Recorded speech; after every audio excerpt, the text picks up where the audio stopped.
the integral of ln of x to the power of 2 dx. So in the previous problem, we found out that the integral of ln of x dx is equal to x ln of x minus x plus c using integration by parts.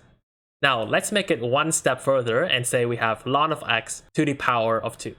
So the way to solve this is very similar. You just pretend that we have a 1 times ln of x to the power of 2 dx.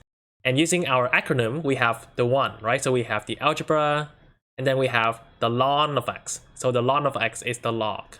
So we have the u, and u is equal to ln of x to the power of 2. So this whole thing here. Now du over dx is equal to 2 times ln of x times the derivative of ln of x because of the chain rule. So the derivative of ln of x is 1 over x. So du will be equal to 2 times the ln of x times 1 over x times dx. So how about dv? Well, dv will be 1 and dx. So 1 times dx. So v will be the integral of that, 1 times dx, which is simply x plus c. So our integral will be equal to u times v. So u is ln of x to the power of 2 times v, and v is simply x, minus the integral of v, which is x, times du. And du is 2 times ln of x times 1 over x dx.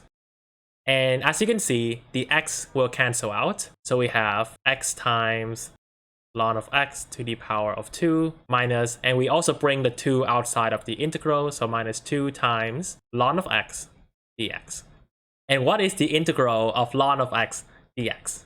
Well, we already found out that is equal to x ln of x minus x plus c. And so we have x ln of x to the power of 2 minus 2x ln of x plus 2x minus 2c. But we can say let c1 equal to negative 2c. So now this is the same thing as saying plus c1, because c1 is equal to negative 2c. So here we go. This is our answer.